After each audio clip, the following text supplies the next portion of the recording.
ajma'in. Wassalamualaikum warahmatullahi wabarakatuh. Wa ala alihi wa sahbihi ajma'in. Amma ba'du. Ibu Kepala Sekolah SD Negeri Parakan 03 yang saya hormati, rekan guru yang saya hormati, alhamdulillahirrahmanirrahim, pada kesempatan kali ini kita bisa berkumpul dalam acara diseminasi aksi nyata budaya positif. Saya sebagai pembawa acara pada kali ini akan menyampaikan susunan acara, ya. Dan pada kesempatan kali ini juga kita berbangga atas kerja keras rekan kita Ibu Dewi Santi SPDSD sebagai calon guru penggerak, ya, yang mana pada hari ini akan menyampaikan diseminasi budaya positif. Baiklah, Bapak Ibu yang saya hormati, acara yang pertama yaitu pembukaan, yang kedua menyanyikan lagu Indonesia Raya, yang ketiga sambutan dari Ibu Kepala Sekolah, yang keempat ice breaking, yang kelima presentasi modul budaya positif, yang keenam refleksi oleh peserta, dan yang ketujuh doa dan penutup. Membacakan basmalah. Bismillahirrahmanirrahim. Acara yang kedua yaitu menyanyikan lagu Indonesia Raya. Hadirin dimohon berdiri.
Hadirin dimohon duduk kembali.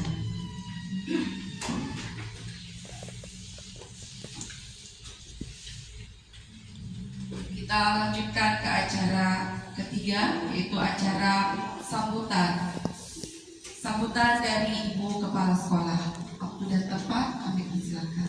Warahmatullahi wabarakatuh. Waalaikumsalam warahmatullahi wabarakatuh. Alhamdulillahirabbil alamin, kita panjatkan puji syukur kepada Allah Subhanahu wa taala pada hari ini. Di ruangan ini kita bisa melaksanakan sosialisasi dan aksi nyata budaya positif, yaitu untuk diseminasi budaya positif di sekolah. Semoga sosialisasi ini bisa berjalan dengan lancar, karena tanpa dukungan Ibu dan Bapak Guru semua, aksi nyata ini tidak akan berjalan. Diseminasi budaya positif ini merupakan pengimplementasi budaya positif di lingkungan sekolah. Diseminisasi ini diikuti oleh warga sekolah. Semoga kegiatan yang dilakukan oleh Dewi Santi ini bisa berjalan lancar dan sukses. Amin. Wabillahi taufiq wal hidayah. Wassalamualaikum warahmatullahi wabarakatuh. Terima kasih sambutan dari Ibu Kepala Sekolah. Acara yang keempat yaitu ice breaking, ya. Kalimatnya yang pertama, tangan ke atas, gapai harapan, tangan ke samping, merangkul teman, tangan ke depan, fokus tujuan, dekatkan tangan, bertepuk tangan. Tangannya 2 kali ya. Siap ya Ibu ya? 1, 2, 3. Tangan ke atas, gapai harapan, tangan ke samping, merangkul teman, tangan ke depan, fokus tujuan, dekatkan tangan, bertepuk tangan. Ya, sekali lagi ya. 1, 2, 3. Tangan ke atas, gapai harapan, tangan ke samping, merangkul teman, tangan ke depan, fokus tujuan, dekatkan tangan, bertepuk tangan. Ya, terima kasih. Dewi Santi, mangga. Waktu dan tempat dipersilakan. Bismillahirrahmanirrahim. Assalamualaikum warahmatullahi wabarakatuh. Sebelumnya saya ucapkan terima kasih kepada Ibu Kepala Sekolah dan rekan-rekan guru yang sudah berkenan mengikuti pengimbasan ya Bu ya, pengimbasan dari sosialisasi aksi nyata modul 1.4 mengenai budaya positif yang saya pelajari di kegiatan pendidikan guru penggerak ini. Ini mengenai budaya positif. Ada pendahuluannya dulu ya Bu ya, saya bacakan. Ki Hajar Dewantara mengumpamakan sekolah sebagai sebuah ladang, tempat persemaian bibit.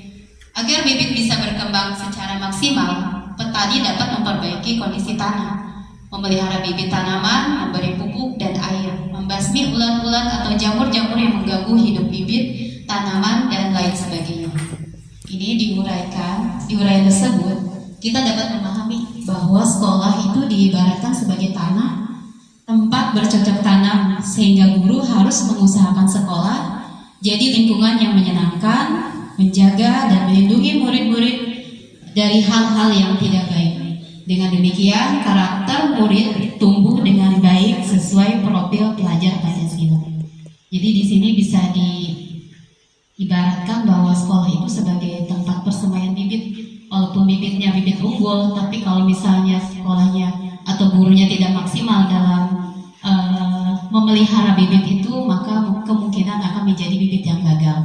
Seperti itu mungkin Bu ya. Kemudian ada latar belakang dari aksi nyata saya ini. Sekolah merupakan tempat untuk mendapat pendidikan yang dapat membantu murid untuk memperoleh kebahagiaan yang setinggi-tingginya melalui Merdeka Belajar.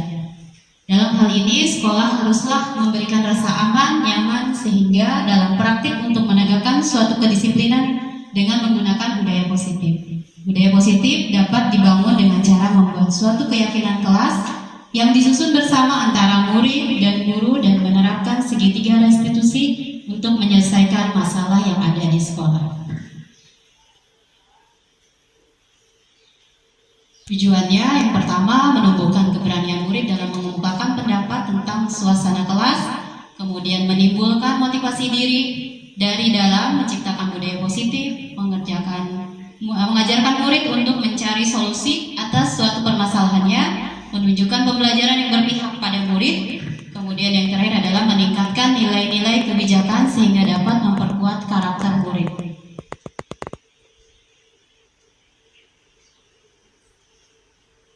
Harapan saya semoga penerapan budaya positif dapat terwujud dengan baik di lingkungan sekolah, di rumah maupun di lingkungan masyarakat agar tercipta suasana belajar yang aman, nyaman, dan menyenangkan. Kemudian ini dia budaya positif contoh. Mungkin di sekolah kita sudah ya Bu ya menerapkan budaya positif seperti ini.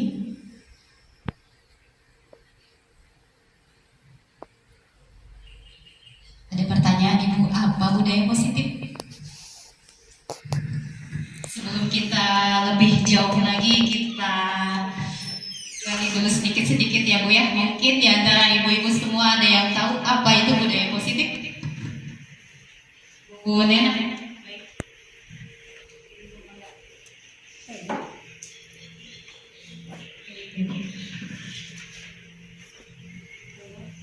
Warahmatullahi wabarakatuh. Waalaikumsalam warahmatullahi wabarakatuh. Mencoba menjawab apa itu budaya positif. Di antaranya perwujudan dari nilai-nilai keyakinan universal yang diterapkan di sekolah. Baik. Ada lagi yang lain? Bu Alia. Terima kasih Bu Nena. Mungkin saya sedikit menambahkan apa itu budaya positif, yaitu pembiasaan hal yang baik di sekolah. Misalnya dari tutur kata, sikap ataupun perbuatan. Baik, terima kasih Bu Alia. Itu budaya positif dari Bu Nena dan Bu Alia ya. Kemudian, apakah di sekolah kita sudah menerapkan budaya positif? Alhamdulillah. Oh iya, Bu Hani. Alhamdulillah di sekolah kita sudah menerapkan budaya positif. Sudah. Alhamdulillah Ada sudah. contohnya Bu?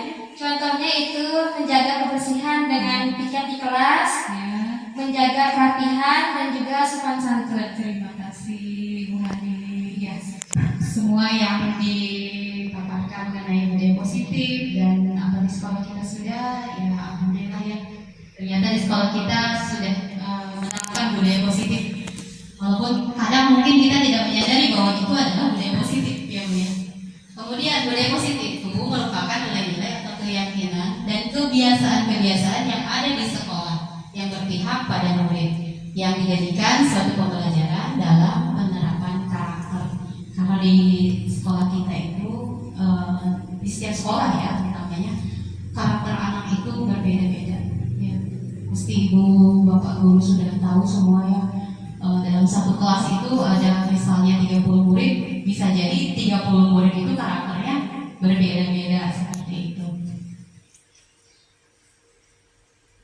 Kemudian, nah sebelum kita lanjut lagi ini ada paradigma cobalah buka. Di sini ada sejenis permainan ya, mungkin bukan permainan tapi juga mencoba membuka pandangan kita. Apa sih itu cobalah buka? Saya bacakan dulu ya. Anda adalah A. Tugas Anda adalah mengepalkan salah satu tangan Anda. Coba Anda bayangkan bahwa Anda menyimpan sesuatu yang sangat berharga di dalam kepalan tangan Anda. Anda perlu menjaga benda tersebut sekuat tenaga Anda karena begitu pentingnya untuk kehidupan Anda. Tugas B atau rekan Anda adalah teman Anda B boleh membujuk, boleh menghardik, mengintimidasi, memarahi, menggoda, mengkritik, bahkan menawari Anda uang agar Anda bersedia membuka kepalan tangan Anda. Nah, kemudian ini kita akan coba selama 30 detik saja ya. Saya ini butuh peran 2 orang, Bapak Ibu guru. Kira-kira ada yang berkenan menjadi A dan menjadi B. Oh baik. Baik Bu Yani, Bu Heni silahkan ke depan. Bu Yani jadi yang B, Bu Heni yang A berarti ya. Berarti yang kita berperan yang A dulu. Tugas Anda adalah mengepal salah satu tangan Anda, kemudian teman Anda mencoba untuk membuka kepalanya. Harus sampai bisa kebuka, kalau nggak bisa kebuka ya. Tok. Buka pintunya. Buka dong sedikit aja. Kenapa sih menikah saya? Mau. Buka dong. Oh, aku penyanyi.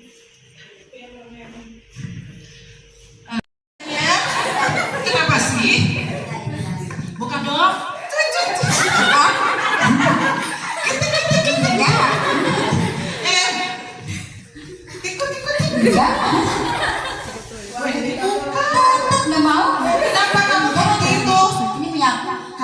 sekali nggak mau bukanya ya. Aduh, saat ini mereka kalau dikasih ini biasanya mau tidak biasanya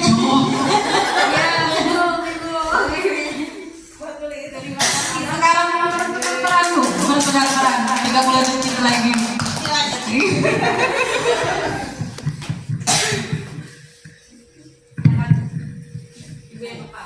Aku mengapa ya? Aku pengen itu dong. Tidak bisa. Mau? Tidak. Bukan. Tidak bisa. Itu ada apa itu? Ih, nggak mau. Kamu nggak kira? Nggak mau. Ada hadiahnya loh. Nggak mau. Ayo cepet buka. Ayo. Buka ya? Tidak mau. Buka nggak? Tidak mau. Iya, aku punya uang. Tidak. Enggak. Tidak. No. Buat beli bakso. Tidak. Aku pengen itu. Tidak bisa. Akan gue pertahankan. Sakit. Baik, Bu, ada terima kasih. Terima kasih.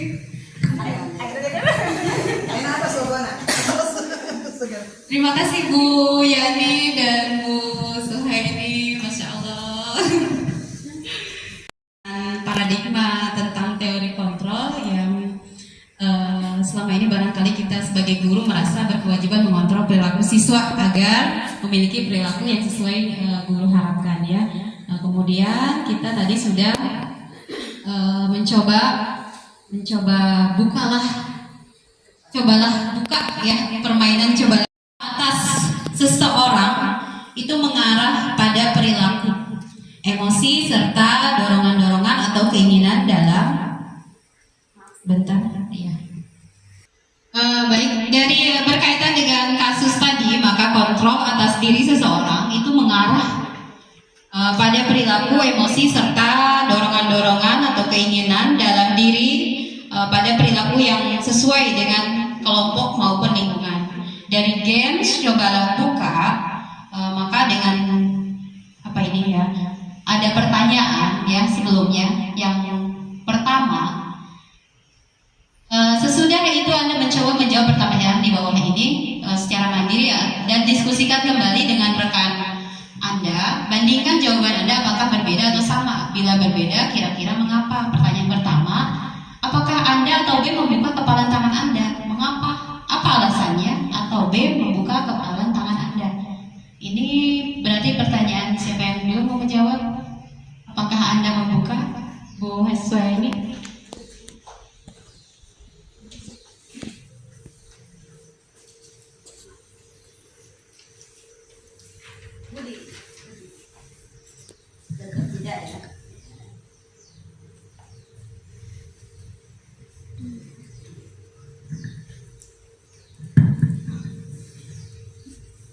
Jawaban saya tetap tidak. Saya tetap menutup kepala tangan saya karena saya tidak mau orang lain tahu apa yang saya tahu. Baik, Anda menutup kepala tangan Anda. Kenapa saya tetap menutup kepala tangan saya? Karena saya harus mempertahankan apa yang saya punya atau yang saya miliki, dan ini sesuatu yang sangat berharga terhadap diri saya. Baik Ibu, terima kasih ya. Di antara keduanya jawabannya hampir sama ya, ini mengenai keyakinan. Ya. Kemudian pertanyaan ketiga, dalam kegiatan ini sesungguhnya siapa yang memegang kendali atau mengontrol untuk membuka atau menutup kepala tangan? Kira-kira ada yang bisa menjawab pertanyaan ini? Baik, Bu Haji. Yang mengontrol untuk membuka atau maaf ya,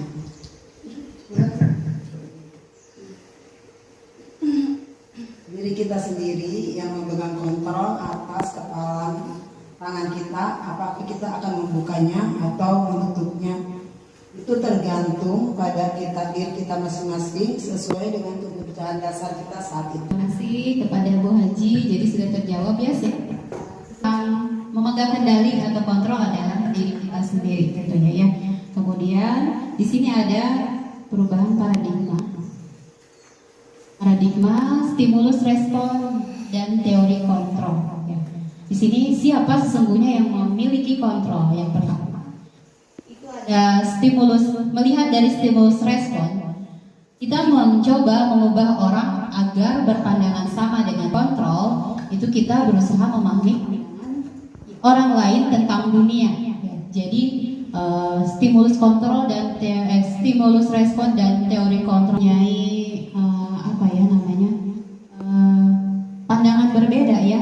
Kemudian kalau dari stimulus respon, perilaku buruk dilihat sebagai kesalahan, tetapi pada teori kontrol semua perilaku memiliki tujuan. Kemudian pada stimulus respon, orang lain bisa mengontrol saya. Ternyata pada teori kontrol hanya Anda yang mengontrol diri Anda. Kemudian yang berikutnya, stimulus respon, saya bisa mengontrol orang lain.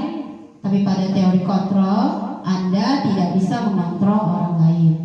Kemudian yang berikutnya, pada stimulus respon, pemaksaan ada pada satu bujukan yang gagal. Pada teori kontrol, kolaborasi dan konsensus menciptakan pilihan-pilihan baru. Kemudian yang terakhir, pada stimulus respon, menang dan kalah.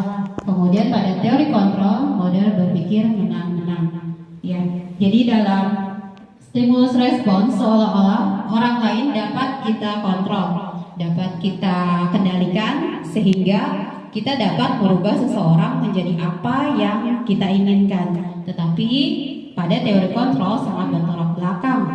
Sesuatu yang sedang kita kontrol sebetulnya tidak dapat kita kendalikan, ya, karena yang dapat mengontrol adalah dirinya sendiri, bukan orang lain. Seperti itu, Bapak Ibu. Kemudian, nah ini ada menurut Dr. William Glasser yang saya pelajari di modul 1.4 mengenai budaya positif. Dr. William Glasser dalam kontrol teori yang meluruskan beberapa miskonsepsi tentang makna kontrol. Ilusi guru mengontrol murid. Pada dasarnya kita tidak dapat memaksa murid untuk berbuat jikalau murid tersebut memilih untuk tidak melakukannya. Sedang dikontrol oleh guru, bentuk kontrol guru menjadi kebutuhan dasar yang dipilih murid tersebut. Teori kontrol menyatakan bahwa semua perilaku memiliki tujuan, bahkan terhadap perilaku yang tidak disukai. Pasti ini selalu. Kemudian yang kedua, ilusinya adalah ilusi bahwa semua efektif dan bermanfaat. Penguatan positif atau bujukan adalah bentuk-bentuk kontrol dalam jangka waktu tertentu. Kemungkinan murid tersebut akan menyadarinya dan mencoba untuk menolak bujukan kita, atau bisa jadi murid tersebut menjadi tergantung pada pendapat sang guru untuk berusaha. Kemudian kontrol ilusi yang ketiga, ilusi bahwa kritik dan membuat orang merasa bersalah dapat menguatkan karakter. Menggunakan kritik dan rasa bersalah untuk mengontrol murid menuju pada identitas gagal. Mereka belajar untuk merasa buruk tentang diri mereka. Kadang-kala sulit bagi guru untuk mengidentifikasi bahwa mereka sedang melakukan perilaku ini karena seringkali guru cukup menggunakan suara halus untuk menyampaikan pesan negatif. Kadang kita nggak mau marah ya Bu, tapi kita misalnya dengan pandangan melotot itu mungkin udah negatif ya Bu ya. Nah seperti itu mungkin ilusinya ya. Kemudian ya, ini mengenai ilusi yang keempat ya. Ilusi bahwa orang dewasa memiliki hak untuk banyak orang dewasa yang percaya bahwa mereka memiliki tanggung jawab untuk membuat murid-murid berbuat hal-hal tertentu. Apapun yang dilakukan dapat diterima sebuah kemajuan berdasarkan sebuah pengukuran kinerja.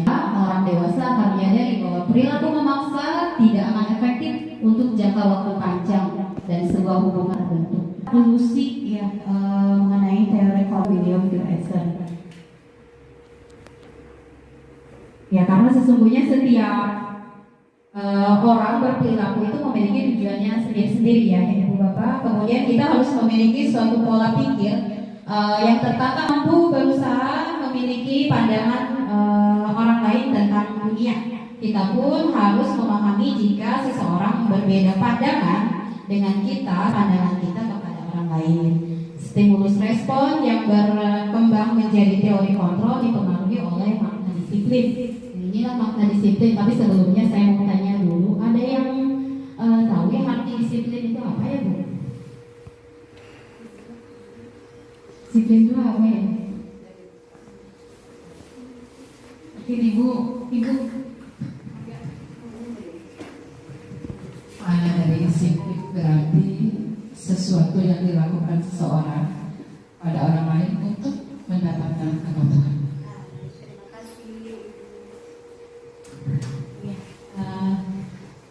Makna disiplin ya, seperti Ibu bilang tadi, sesuatu yang dilakukan seseorang pada orang lain untuk mendapatkan kepatuhan. Kita cenderung menghubungkan kata-kata disiplin dengan keamanan. Bapak pendidikan kita Ki Hajar Dewantara menyatakan bahwa di mana ada kemerdekaan, disitulah harus ada disiplin yang kuat. Sungguh pun disiplin itu bersifat self-disiplin, yaitu kita sendiri yang mewajibkan kita dengan sekeras-kerasnya, tetapi kita sama saja.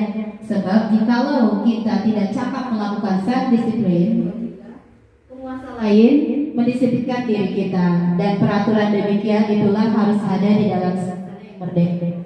Ki Hajar Dewantara mengenai pemikiran teladan sikap menyatakan bahwa untuk mencapai kemerdekaan atau dalam konteks pendidikan kita saat ini untuk mencapai murid yang merdeka, utamanya adalah disiplin yang kuat.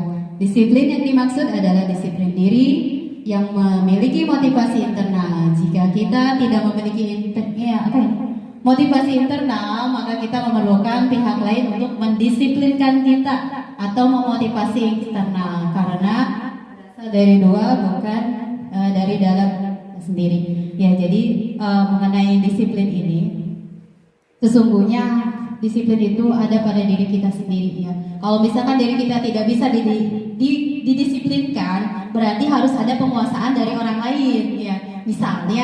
Misalnya untuk anak yang selalu terlambat datang seperti itu ya Bu. Kalau misalkan dia tidak bisa mendisiplinkan dirinya, berarti gurunya harus menegur, bukan menegur ya, lebih ke apa ya Bu ya, menasehati agar dia tidak melakukan hal itu lagi ya, seperti itu. Kemudian, nah ini dia, untuk mewujudkan kedisiplinan maka diperlukanlah kesepakatan kelas. Kesepakatan kelas berisi tentang aturan yang dibuat bersama antara guru dan murid untuk menciptakan suasana yang kondusif dalam mewujudkan budaya positif.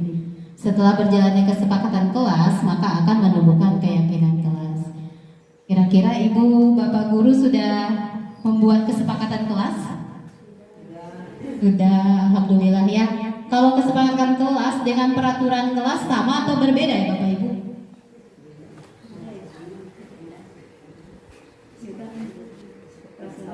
Kesepakatan kelas dibuat bersama dengan anak-anak, dengan siswa. Kalau peraturan itu ditentukan, sudah ada ya, sudah dibuat, jadi anak-anak tinggal mematuhi. Tapi kalau kesepakatan kelas itu dibuat dulu ya, itu akan mematuhi karena mereka sendiri yang sedang membuat kesepakatan itu. Iya, musyawarah dulu betul.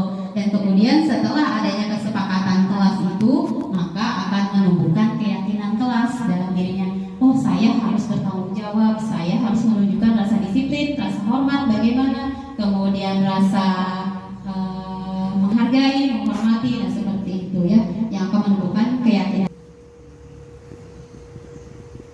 Kemudian ini ada pertanyaan pemantik sebelum kita ke tahapan lainnya. Apakah pernyataan ini? Yang pertama, hukuman dapat mendisiplinkan murid. Yang Bu Suhaini? Menurut saya setuju Ya. karena hukuman yang adil dapat membantu memperkuat disiplin di kelas. Baik, terima kasih Ibu untuk jawabannya. Sekarang pertanyaan kedua, pemberian hukuman dengan hal positif seperti membaca atau membersihkan halaman sekolah dapat meningkatkan disiplin murid. Apakah Bapak Ibu setuju dengan pernyataan ini? Menurut saya sih setuju ya, sebab pendekatan ini dapat lebih efektif daripada hukuman yang bersifat negatif. Baik, terima kasih Ibu jawabannya. Jadi ini dua-duanya setuju ya Bu ya. Kemudian yang ketiga, memberikan penghargaan dapat meningkatkan motivasi belajar murid.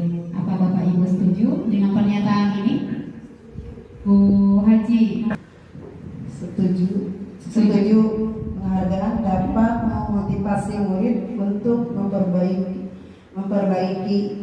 untuk berprestasi lebih baik. Prestasi lebih baik. Baik Ibu terima kasih Bu Haji. Dari tiga ini semuanya setuju ya Bu ya. Pada teori kontrol itu tidak ada yang salah Bu.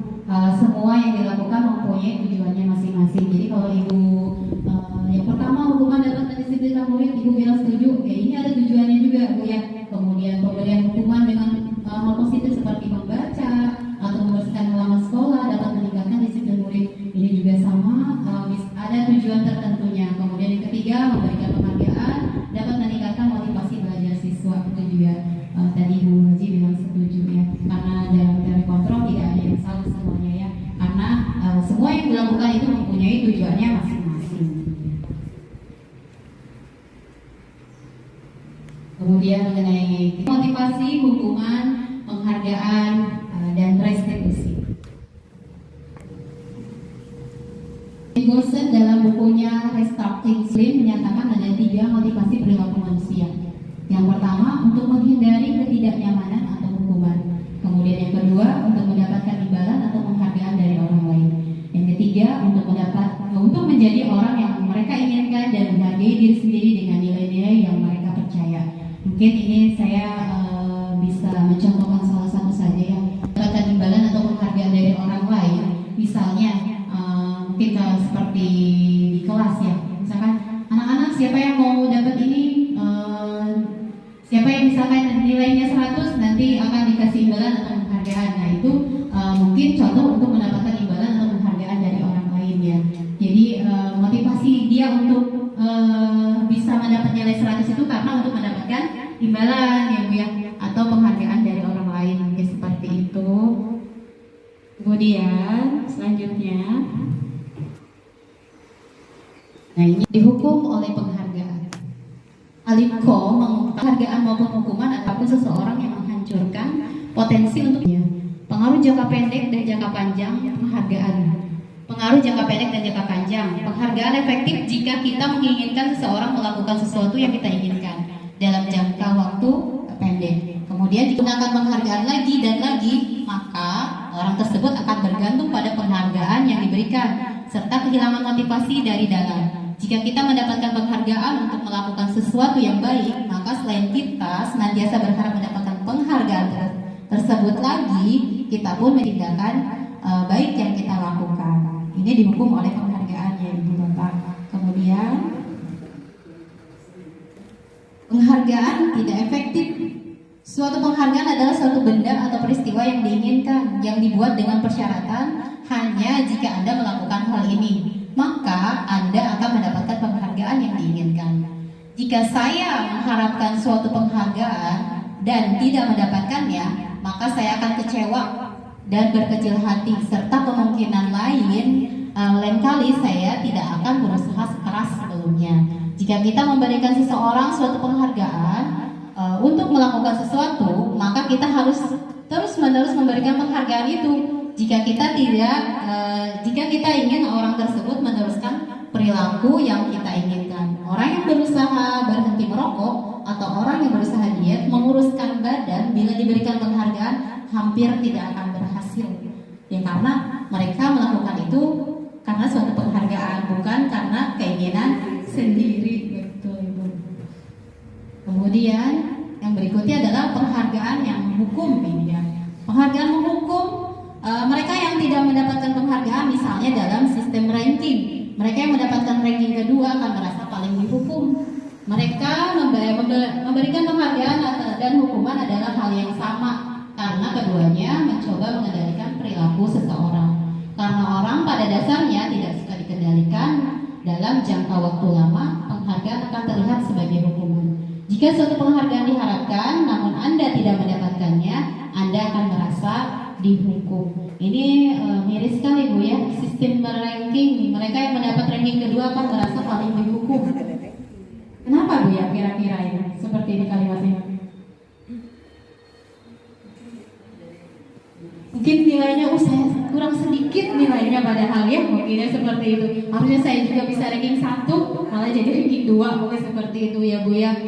Jadi dia merasa ini tinggal sedikit lagi. Nah jadi mungkin dia ngerasa itu seperti sebuah perasaan seperti itu saja, itu dia merasa seperti dihukum ya Bu, sudah dihukum ya seperti itu.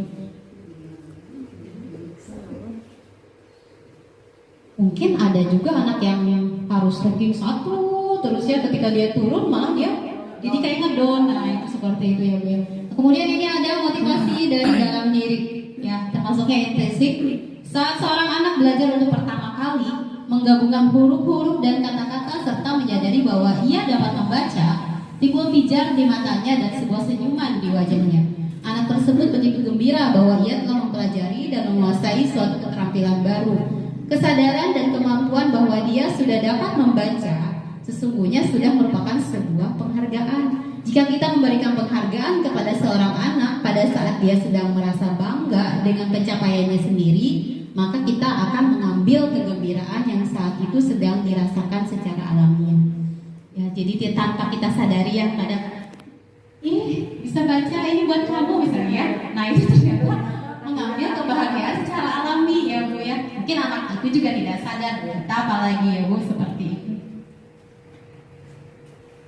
Kemudian, nah ini dia. Ada yang namanya hukuman atau konsekuensi. Di sini ada tulisan, mencatat 100 kali di dalam buku kalimat, saya tidak akan terlambat lagi karena terlambat ke sekolah. Menurut Bapak, hukuman atau konsekuensi? Bu Hani? Kalau menurut saya ya, itu hukuman. Yang pertama hukuman ya Bu ya. Baik. Kemudian yang kedua, lari mengelilingi lapangan 2 kali karena terlambat hadir di sekolah. Kira-kira hukuman atau konsekuensi? Menurut saya, lari mengelilingi lapangan basket itu termasuk ke dalam hukuman. Ke dalam hukuman juga. Baik. Ini dua-duanya sama-sama hukuman ya. Oke, baik. Kemudian yang berikutnya. Ya, ini dia. Membersihkan coretan yang dibuatnya di meja tulis termasuk hukuman atau konsekuensi? Ya. Kalau menurut saya, membersihkan coretan yang dibuatnya di meja yaitu konsekuensi. Sebuah konsekuensi Bu. Ya baik. Kemudian murid diminta untuk push up 15 kali tidak menggunakan masker ke sekolah. Merupakan hukuman atau konsekuensi? Merupakan hukuman. Hukuman lagi. Baik, ini yang tadi membersihkan coretan konsekuensi ya Bu ya. Iya. Yang kedua hukuman. Baik, kemudian masih ada 2 lagi. Dan kertas tugas teman yang telah dicoret-coret. Ini hukuman atau konsekuensi? Basket pukul 12 siang karena mengobrol dengan teman. Hukuman. Hukuman. Baik. Coba kita lihat jawabannya ya. Nah, ini dia. Yang pertama, mencatat 100 kali di dalam buku kalimat saya itu ternyata sebuah hukuman. Kemudian lari mengelilingi lapangan basket 2 kali karena terlambat hadir di sekolah. Membersihkan coretan yang dibuatnya di meja tulis itu sebuah konsekuensi. Murid diminta untuk push up 15 kali karena tidak menggunakan masker ke sekolah. Itu adalah sebuah hukuman. Menggantikan kertas tugas teman yang telah dicoret-coret itu adalah konsekuensi. Kemudian berjemur di lapangan basket pukul 12 siang karena mengobrol dengan teman itu hukuman. Ada yang tahu perbedaan hukuman dan perbedaannya apa ya? Kalau hukuman itu bersifat mendadak. Mendadak, betul Ibu ya. Jadi hukuman itu diberikan tanpa adanya kesepakatan. Ketika dia melakukan, guru langsung bertindak, itu namanya hukuman ya. Jadi hukuman itu terjadi secara mendadak ya Bu ya.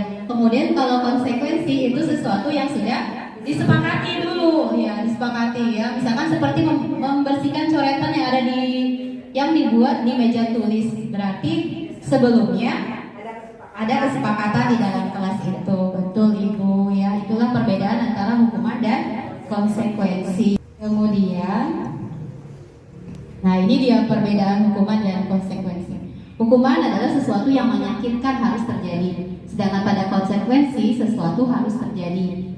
Nah kalau konsekuensi, kalau dia melakukan ya itu yang harus terjadi. Tapi kalau hukuman bisa apa aja karena bersifatnya dadakan yang dia memberikan hukumannya. Kemudian membuat anak sakit fisik maupun hati untuk jangka waktu yang lama. Hukuman mungkin karena anak tidak tahu apa dia mau dihukum dengan seperti apa, mungkin si ibu tega amat menghukum saya seperti ini. Nah itu merasa jadi sakit hati ya. Kemudian kalau konsekuensi membuat anak merasa tidak nyaman dalam jangka waktu yang pendek saja, hanya ketika saat itu ya Bu ya. Kemudian kalau hukuman akan anak membenci kedisiplinan. Kalau konsekuensi anak menghargai disiplin. Hukuman sifatnya paksaan, kemudian kalau konsekuensi stimulus tanggapan. Pada hukuman mendorong anak menyakiti diri sendiri, kemudian pada konsekuensi mendorong anak agar mudah menyesuaikan diri. Kemudian pada hukuman konsep diri yang buruk, pada konsekuensi konsep diri yang baik. Pada hukuman anak belajar untuk menyembunyikan kesalahan, ya. Pada konsekuensi anak belajar untuk mematuhi peraturan. Kemudian pada hukuman marah, rasa bersalah, dipermalukan, merasa tidak dihargai. Pada konsekuensi kehilangan hak dibuat tidak nyaman, diasingkan untuk sementara atau time out. Ya, ini adalah perbedaan hukuman dan konsekuensi. Kemudian saya sudah pada tahapan berikutnya, ya, setelah adanya hukuman atau konsekuensi. Nah, kita akan mengenal mengenai restitusi. Ya. Apa itu restitusi? Restitusi adalah proses menciptakan kondisi bagi murid untuk memperbaiki kesalahan mereka, sehingga mereka bisa kembali pada kelompok yang lebih kuat. Restitusi merupakan proses kolaboratif yang mengajak untuk mencari solusi untuk masalah mereka dan membantu mereka berpikir tentang orang seperti apa yang mereka ingin menjadi dan bagaimana mereka harus memperlakukan orang lain. Pada restitusi kita akan mempelajari identitas gagal, kemudian identitas sukses ya. Ternyata pada hukuman itu terdapat di identitas gagal. Kemudian kalau identitas sukses adanya pada disiplin, terdapat pada konsekuensi dan restitusi. Hukuman tadi seperti yang sudah dipaparkan adalah sesuatu yang menyakitkan murid atau anak untuk jangka waktu yang panjang. Korban mendapatkan keadilan, murid atau anak akan tersakiti, perilaku positif agresif meningkat, sistem yang tidak akan berjalan bila murid tidak takut, kemudian berlaku hanya pada sebuah institusi, tidak berlanjut pada kehidupan nyata. Peraturan adalah kamu harus, ya, itu adalah peraturannya kepada hukuman. Kemudian yang terakhir adalah murid atau anak membenci peraturan dan hasilnya adalah negatif. Kalau kita selalu memberikan hukuman, ya. Kemudian pada identitas sukses itu adanya disiplin dari konsekuensi. Tadi sudah dipaparkan juga bahwa konsekuensi adalah sesuatu yang harus terjadi, tidak nyaman untuk murid atau anak-anak untuk jangka waktu pendek. Kemudian korban bisa diabaikan, murid atau anak dibuat tidak nyaman, penguatan hanya bertahan dalam jangka waktu pendek, kemudian memerlukan monitoring dan supervisi terus menerus dari guru, ya. Kemudian membantu penerapan mengikuti peraturan dalam masyarakat. Kemudian apa peraturannya? Mampukah kamu melakukannya? Terima kasih. Nah itu pada konsekuensi. Kemudian yang terakhir adalah murid atau anak menghormati peraturan dan hasilnya adalah netral. Ya, kemudian pada restitusi. Restitusi merupakan pilihan, kemudian penguatan untuk murid anak dalam jangka waktu panjang. Korban atau mendapatkan ganti, murid atau anak mendapatkan penguatan. Masalah terpecahkan, kemudian murid belajar bertanggung jawab untuk perilakunya. Fokus pada pemecahan masalah dalam jangka waktu panjang. Apa yang kamu yakini, apa yang bisa kamu lakukan untuk memperbaiki masalah ini. Kemudian murid akan menghormati dirinya dan orang lain dan hasilnya adalah positif. Ya, itu adalah restitusi ya. Jadi hukuman itu merupakan identitas gagal. Ya Ibu Bapak ternyata dan Identitas sukses itu ada pada konsekuensi dan tentunya yang lebih efektif adalah dengan cara restitusi seperti itu. Hukuman tidak selalu baik, betul Ibu. Kemudian setelah kita mengetahui mengenai hukuman, konsekuensi dan restitusi, kita akan melihat ada 5 posisi kontrol. Ini posisi kontrol yang ada pada guru. Yang pertama adalah penghukum, yang kedua pembuat orang merasa bersalah, yang ketiga itu sebagai teman, kemudian sebagai pemantau, dan yang kelima adalah manajer.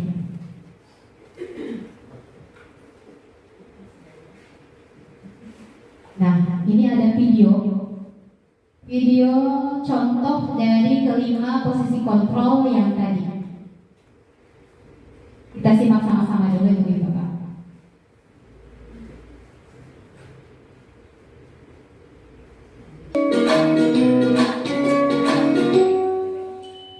Salam bahagia Ibu dan Bapak guru hebat.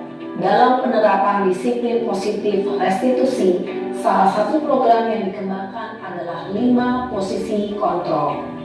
5 posisi kontrol dalam restitusi adalah proses perjalanan seorang pendidik agar dapat mengenali dirinya. Pada video kali ini, kita akan membahas tentang 5 posisi kontrol yang dikembangkan oleh Diane Lawson dan contoh penerapannya.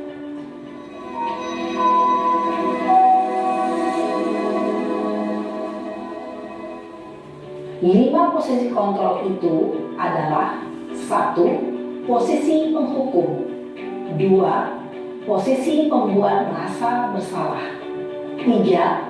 Posisi teman, 4. Posisi pemantau atau monitor, dan 5. Posisi manajer. Untuk lebih memahami kelima posisi tersebut, mari kita saksikan kasus Naren yang terlambat hadir 20 menit di sekolah dan melihat bagaimana kelima posisi kontrol dalam menghadapi masalah tersebut.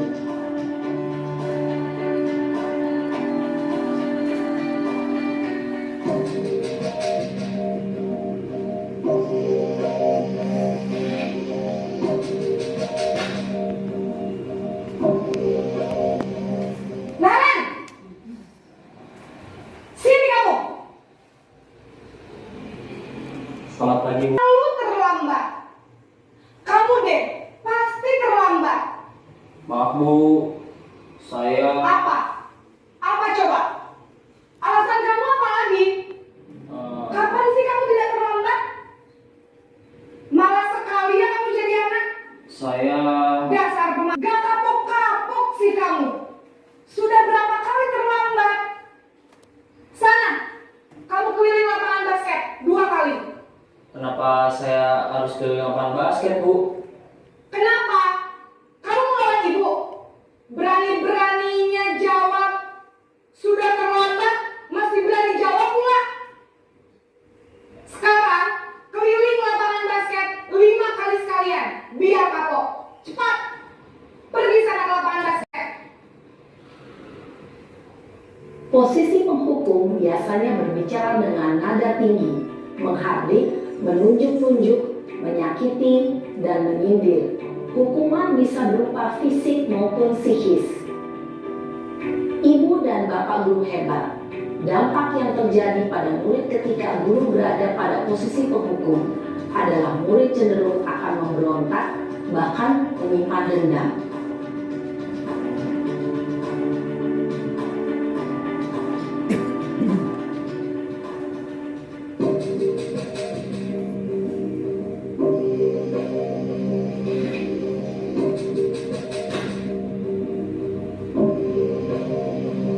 Naren!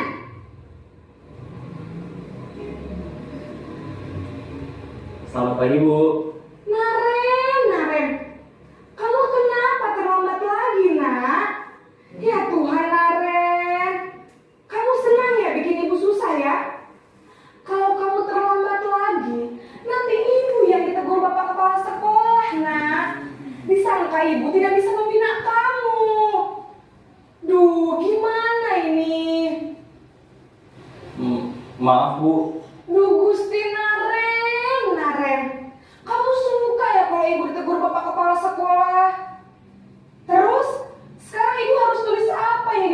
absen. Ini kamu sudah sering terlambat loh. Ibu harus apa coba? Maaf Bu, maaf sekali. Ya sudah, lain kali jangan bikin ibu susah lagi ya nak ya.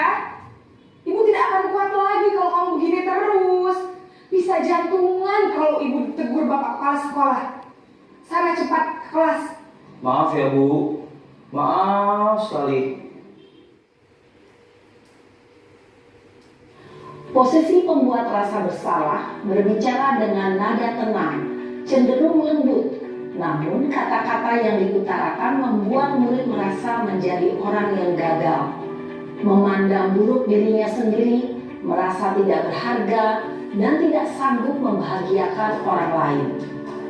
Ketika guru mengambil posisi pembuat rasa bersalah, murid akan menganggap dirinya yang bersalah dan ia akan menyimpan emosi negatif tersebut di dalam dirinya.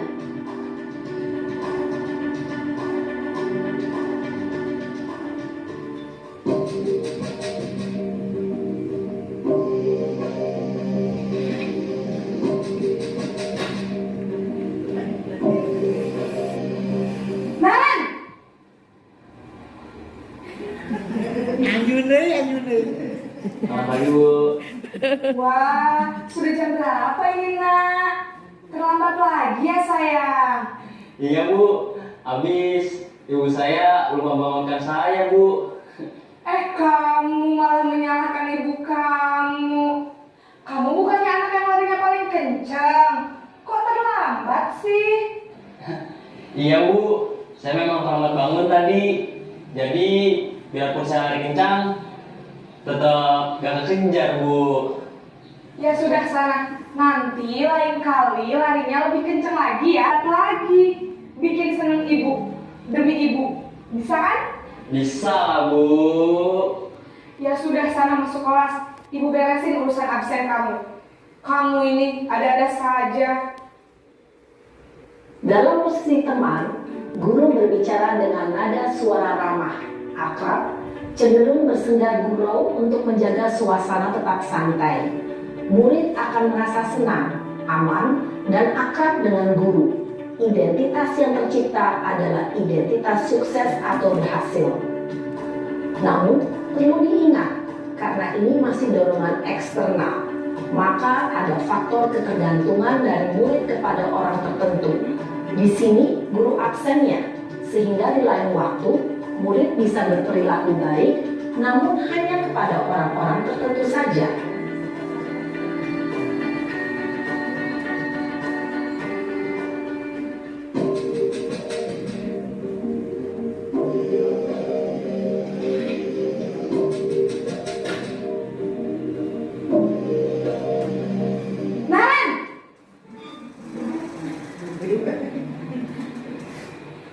Selamat pagi Bu. Naren, apa peraturan sekolah kita tentang jam berapa kita harus masuk sekolah, nak? Kita harus di sekolah jam 7 Bu. Iya betul, sekarang sudah jam 7.20. Naren sudah tahu konsekuensinya jika terlambat hadir. Paham Bu, saya harus tinggal kelas pas jam istirahat selama 20 menit. Iya benar, konsekuensinya demikian. Jadi nanti jam 9.30 pas istirahat, kamu harus tinggal di kelas, kerjakan tugas tambahan untuk ketertinggalan kamu, ya? Baik Bu. Posisi pemantau mengandalkan penghitungan atau data untuk mengontrol murid. Guru mengarahkan murid berdasarkan peraturan dan konsekuensi. Seorang pemantau menunjukkan bahasa tubuh dan ekspresi wajah yang datar dan cenderung formal.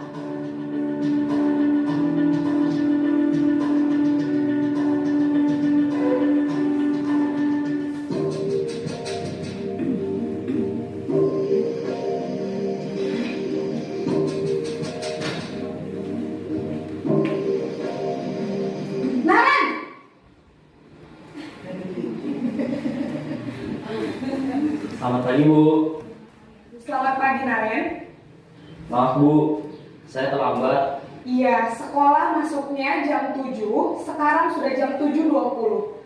Jadi sekarang bagaimana ini Naren? Maaf Bu, Saya lupa setel alarm saya semalam. Baiklah, menurut kamu, keyakinan sekolah yang mana yang perlu kamu tingkatkan? Menghargai diri sendiri dan orang lain mungkin ya Bu. Setuju.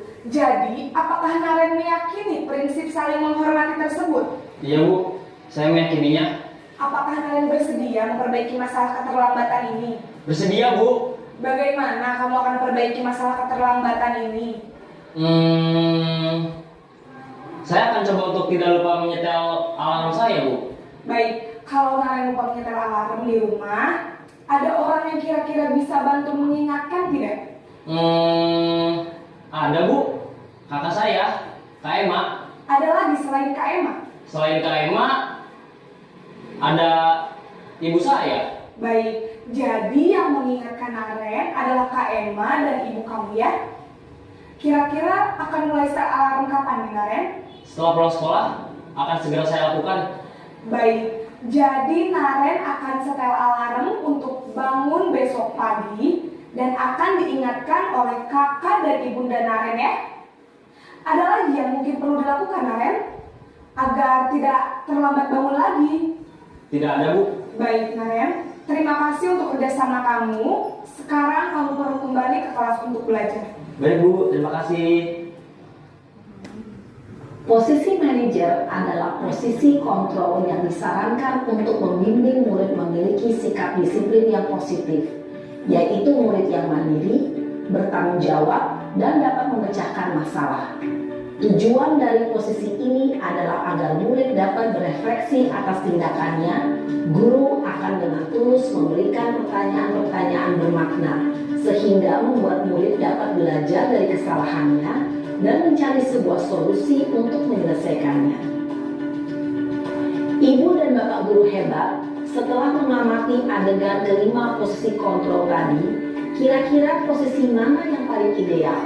Posisi mana yang dapat menunjang motivasi intrinsik murid? Ya, tentu posisi manajer. Posisi ini memang posisi ideal yang ingin dituju setiap pendidik. Pada posisi inilah, guru dapat menerapkan disiplin positif yang berpihak pada murid, yang mengerjakan murid. Perjalanan seorang pendidik tentunya tidak mudah untuk sampai pada posisi seorang manajer. Namun, tujuan kita pasti, yaitu menciptakan murid-murid yang mandiri, merdeka, dan bertanggung jawab. Semoga penggambaran 5 posisi kontrol yang telah diperlihatkan ini dapat menjadi ajang refleksi bagi kita semua, agar dapat terus mengasah dan menerapkan disiplin positif yang memerdekakan murid. Mari terus berlatih dan bersemangat. Selamat menerapkan. Salam dan bahagia Ibu dan Bapak guru hebat. Terima kasih sudah menonton. Bagaimana Ibu Bapak? Dari kelima posisi kontrol tadi ya, ada penghukum, kemudian pembuat merasa bersalah, posisi teman, kemudian posisi pemantau, dan yang kelima adalah posisi manajer. Kira-kira Bapak Ibu ada di posisi mana sekarang? Ya, silakan.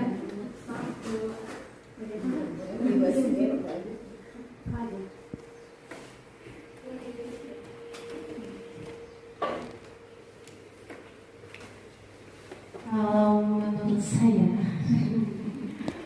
mungkin dari kelima posisi kontrol itu ya, mungkin saya juga masih belum sangat jauh dari baik, masih ada penghukumnya, semuanya ada mungkin ada dilakukan ya, karena kita hilaf jadi Ya, betul. untuk situasi dan kondisi. Nah, situasional Bu ya. Situasional. Jadi ada. Ya. Jadi semuanya pernah dilakukan Bu ya? Ya, pasti Pernah ya Bu ya. Ya, karena kita penghukum iya pernah ya. Kemudian pembuat merasa bersalah, kemudian posisi teman, kemudian pemantau dan manajer ya, semuanya sudah dilakukan. Mungkin tidak sadar Bu ya. Ketika saya ngomong mungkin yang kemarin itu seperti contoh yang manajer nih, yang baru seperti jaga teman ya, seperti itu Bu ya. Iya, terima kasih Bu. Ya, ada yang lain mungkin? Bu Yani mau memberikan tanggapannya. Ibu kira-kira ada di posisi mana sekarang?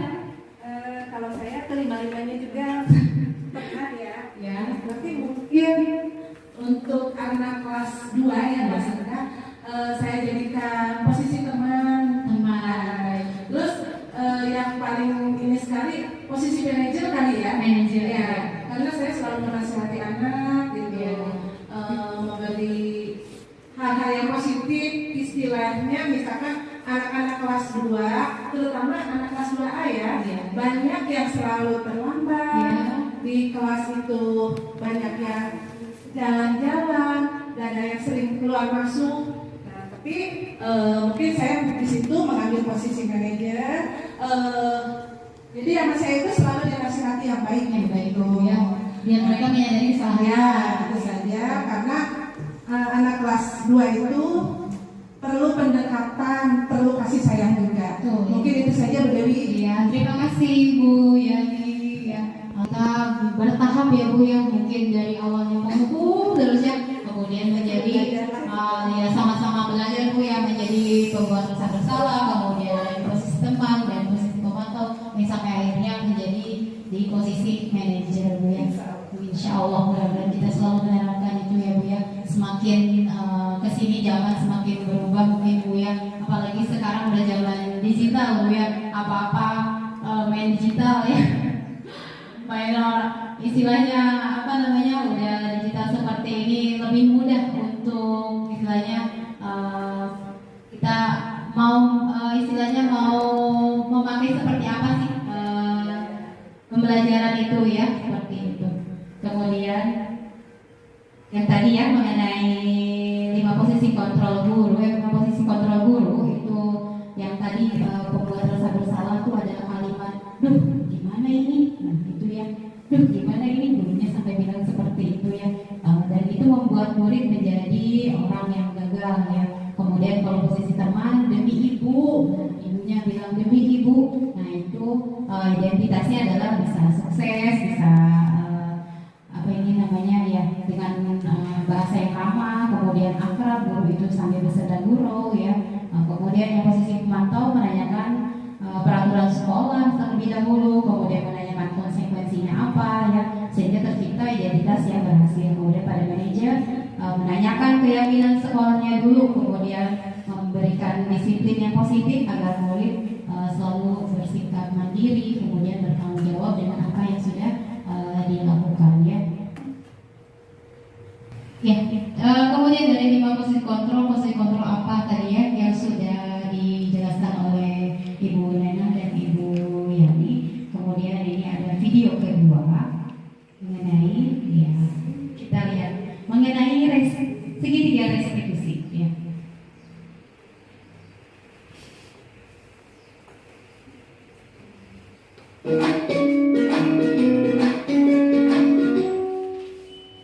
Salam dan bahagia Ibu dan Bapak guru hebat.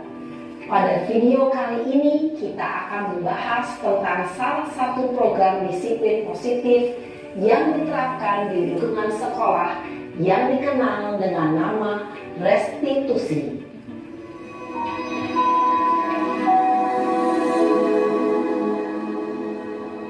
Restitusi dikembangkan oleh pakar pendidikan Diane Gosson, teori kontrol Dr. William Blaser. Segitiga restitusi adalah suatu proses dialog yang dijalankan oleh guru atau orang tua agar dapat menghasilkan murid yang mandiri dan bertanggung jawab. Pada saat guru di posisi manajer, aspek yang dikembangkan pada murid adalah motivasi intrinsik, sehingga penanaman nilai-nilai kebajikan dapat tumbuh dan berkembang menjadi suatu kebiasaan positif yang akhirnya membentuk karakter murid. Proses dialog ini terdiri dari 3 langkah yang digambarkan pada ketiga sisi pada segitiga restitusi. Sisi pertama adalah menstabilkan identitas. Sisi yang kedua adalah validasi tindakan yang salah. Dan sisi yang ketiga adalah menanyakan keyakinan.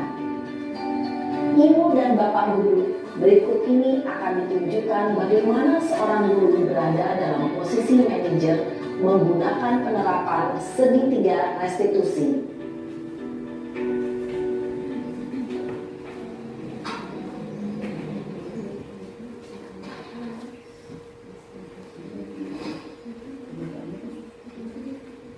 Siang, Sarah.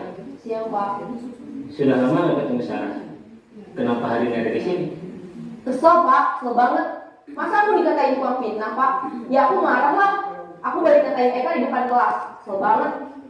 Oh begitu. Ya pasti kamu marah dan kesal. Bapak juga akan marah apabila ada yang menuduh Bapak seperti itu. Kemudian pada saat itu kamu mau melakukan apa? Ya saya langsung ngatain Eka lah Pak. Kesel banget. Saya bentak-bentak dia depan teman-teman lain. Oh begitu. Pasti kamu melakukan seperti itu karena suatu alasan tertentu, bukan? Iyalah, masa saya diam saja Pak? Ya saya bela diri lah. Masa saya dituduh tukang fitnah? Ya wajar lah. Mempertahankan harga diri itu sesuatu yang penting buat kamu. Untung kamu tidak bertindak lebih gegabah lagi. Hanya membentak-bentak. Iya Pak. Untung saya masih bersabar dan hanya membentak saja. Sudah gemes padahal. Saya pasti bela diri lah. Ya pasti ya. Tapi kamu memilih untuk tetap bertahan dan bersabar. Kamu memilih untuk tidak berbuat lebih parah lagi, bukan? Iya. Nah, sekarang coba kita lihat lagi tindakan kamu yang bentak-bentak Eka di kelas. Tindakan kamu itu kira-kira sesuai dengan keyakinan atau prinsip mana yang kurang sesuai dengan keinginan kamu? Ya, saya sebenarnya sangat menghargai orang lain. Mungkin saat itu saya menjadi emosi, jadi tidak menunjukkan sikap itu. Kamu meyakini tidak? Menghargai orang lain itu penting buat kamu. Yakinlah Pak. Iya, setuju. Kita harus saling menghargai. Namun, ada juga keyakinan yang kita sepakati yang perlu kita jalankan apabila kita sedang marah, kan? Ya, saya bisa lebih proaktif, mulai dengan diri sendiri. Saya bisa jadi lebih bersabar, mengambil waktu jeda untuk berpikir mau apa selanjutnya. Kira-kira kamu bersedia memperbaiki masalah ini tidak? Bersedia Pak. Kalau kamu memperbaiki masalah ini, kamu akan menjadi orang seperti apa? Saya akan menjadi orang yang bertanggung jawab kali ya Pak. Dan senantiasa proaktif. Iya, menurut kamu bagaimana rasanya menjadi orang seperti itu? Ya nyaman lah, bangga bisa bersabar dan menahan diri. Baiklah kalau begitu. Yuk kita pikirkan bagaimana memperbaiki masalah ini.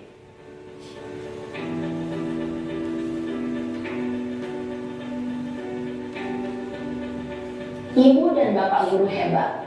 Baru saja kita menyaksikan contoh bagaimana seorang guru berada dalam posisi manajer menggunakan penerapan segitiga restitusi. Mari kita bahas satu persatu. Pada sisi pertama, menstabilkan identitas berdasarkan pada prinsip bahwa membuat kesalahan adalah bagian dari proses pembelajaran. Sisi pertama dari segitiga ini berperan menggeser identitas murid dari identitas gagal ke identitas sukses. Murid yang sedang bertingkah laku yang tidak pantas atau menarik diri saat itu sedang mengalami identitas gagal. Bila kita mengkritiknya, maka posisinya tidak akan diubah. Kita bisa mengajukan pernyataan-pernyataan ini. 1. Membuat kesalahan sesuatu yang wajar. 2. Manusia tidak ada yang sempurna. 3. Kita bisa memperbaiki masalah ini. 4. Saya tidak menanyakan kesalahannya. Saya lebih fokus bagaimana memperbaiki masalah ini. 5. Apakah saat ini kamu tengah menjadi orang yang baik untuk dirimu sendiri? Pada sisi kedua, validasi tindakan yang salah berlandaskan pada prinsip bahwa setiap perilaku berupaya memenuhi suatu kebutuhan tertentu. Guru yang telah memahami teori kontrol akan bergeser dari pemikiran stimulus respon menjadi proaktif dan mencoba untuk mengenali tujuan dari perilaku murid. Mengenali dan mengakui kebutuhan murid ini dapat memperbaiki hubungan dengan murid tersebut. Pernyataan atau pertanyaan bisa disampaikan dengan nada suara tidak menghakimi atau memojokkan, sehingga dapat mengembalikan murid pada posisi positif. 1. kamu bisa saja bertindak lebih gegabah lagi dari ini. 2. Kamu bukan melakukannya tanpa suatu alasan tertentu. 3. Kamu melakukannya karena mempertahankan sesuatu yang penting bagimu. 4. Mungkin kamu bisa mempelajari suatu perilaku baru yang lebih efektif. Bersediakah kamu mempelajarinya? Selanjutnya, kita akan simak sisi terakhir, yaitu menanyakan keyakinan. Teori kontrol menyatakan bahwa pada dasarnya kita termotivasi secara intrinsik. Pada saat perilaku yang salah telah divalidasi dan identitas sukses telah stabil, maka murid telah siap memainkan keyakinan-keyakinannya dengan tindakannya yang salah, dan pemikirannya telah bergeser ingin menjadi orang yang dituju. Pertanyaan-pertanyaan ini dapat mengaitkan keyakinan-keyakinan yang dianut murid. 1. Sebagai keluarga atau kelas, apa yang kita yakini? 2. Nilai-nilai apa yang telah kita sepakati? 3. Seperti apa gambaran sebuah kelas yang ideal bagi kamu? 4. Kamu ingin menjadi orang seperti apa?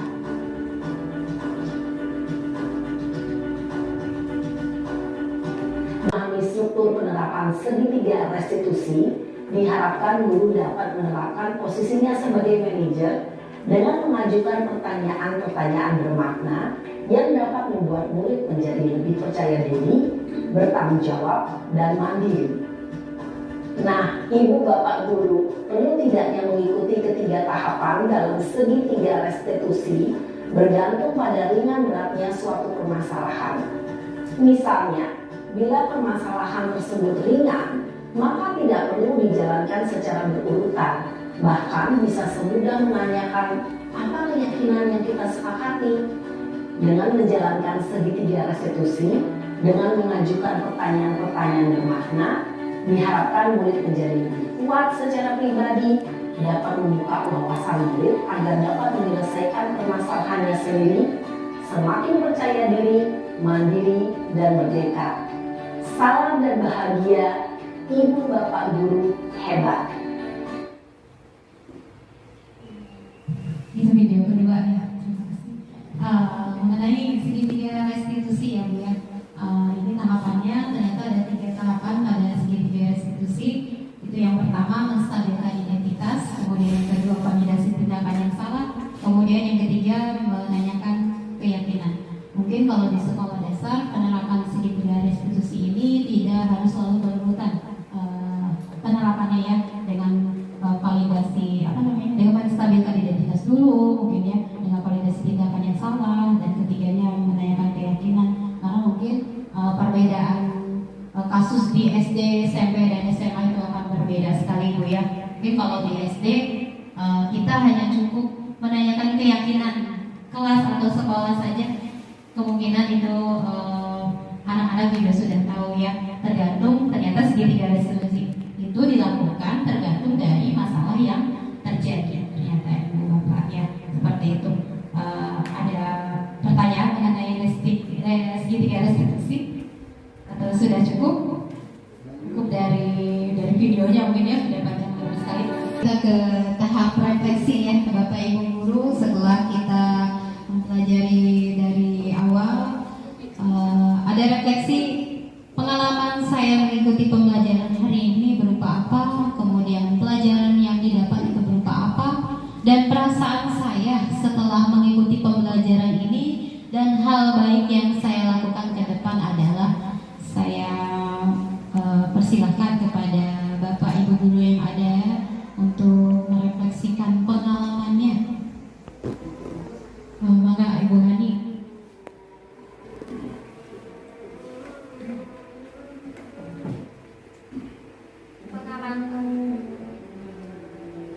Pengalaman saya mengikuti pembelajaran hari ini yaitu telah membuka pikiran saya terutama mengenai jenis-jenis hukuman. Hukuman itu ternyata tidak efektif. Ada hal yang lebih baik lagi seperti restitusi. Jadi pembelajaran hari ini luar biasa mengenai budaya positif pada anak. terima kasih Ibu. Kemudian pelajaran yang didapat berupa apa? Pelajaran yang didapat berupa pengalaman kegiatan hari ini telah membuka pandangan saya bahwa budaya positif pada anak didik perlu dilakukan karena disiplin anak itu lebih efektif internal yang ada pada diri anak-anak itu sendiri daripada eksternal. Baik, kemudian yang ketiga refleksinya adalah perasaan saya setelah mengikuti pembelajaran ini dan hal yang baik yang saya lakukan ke depannya adalah kira-kira siapa yang mau mengutarakan? Perasaan saya setelah mengikuti pembelajaran ini dan hal baik yang saya lakukan ke depan adalah tentunya berusaha memperbaiki proses pembelajaran saya di kelas, posisi saya sebagai guru di kelas berada di mana, mungkin yang biasanya sebagai penghukum menjadi teman dan paling efektif menjadi manajer. Itu refleksi yang bisa saya sampaikan. Terima kasih. Ya, terima kasih Ibu refleksinya yang sudah diberikan ya.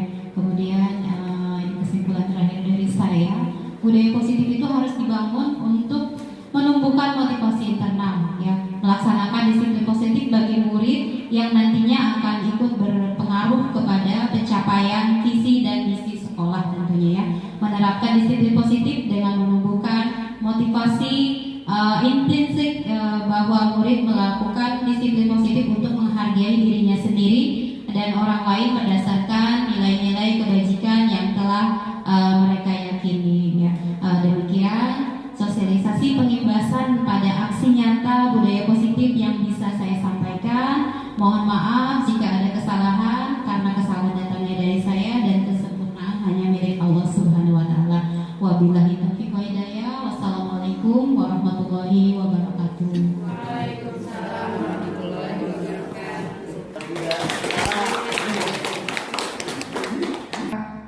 Saya sebagai moderator mohon maaf yang sebesar-besarnya dan kita doakan juga untuk Bu Dewi sampai pada nanti akhir dari pendidikan ini mudah-mudahan diberikan kemudahan, kelancaran dan juga kesehatan ya dalam menempuh pendidikan guru penggerak ini dan mudah-mudahan kita semua bisa mengikuti jejaknya Bu Dewi. Mudah-mudahan nanti banyak membantu untuk kemajuan sekolah kita ini. Akhir kata saya selaku moderator mohon maaf yang sebesar-besarnya. Wabillahi taufiq wal hidayah. Wassalamualaikum warahmatullahi Bismillahirrahmanirrahim. Assalamualaikum warahmatullahi wabarakatuh. Alhamdulillahirrahmanirrahim. Hari ini telah mengikuti sosialisasi budaya positif untuk kegiatan Ibu Dewi Santi di Parakan 03. Semoga perubahan positif yang ke-5-6 hal itu, yang pertama perubahan positif paradigma, stimulus respon, konsep disiplin positif, keyakinan kelas, pemenuhan 5 kebutuhan dasar manusia, 5 posisi kontrol, dan segitiga restitusi. Semoga pengalaman dan pengabdian hari ini untuk Bu Dewi berjalan sukses dan lancar. Salam guru hebat. Assalamualaikum warahmatullahi wabarakatuh. Assalamualaikum warahmatullahi wabarakatuh. Perkenalkan, nama saya Trinulia Rahman, SPDSD dari SD Negeri Parakan 03. Saya sangat antusias sekali mengikuti diseminasi budaya positif ini karena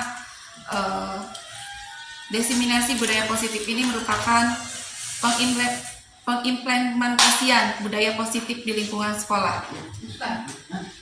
Untuk itu, sebagai guru penggerak adalah guru yang hebat yang memberikan dampak positif untuk pendidikan di Indonesia. Mudah-mudahan guru penggerak membawakan hal yang positif untuk sekolah kami tercinta. Salam guru penggerak.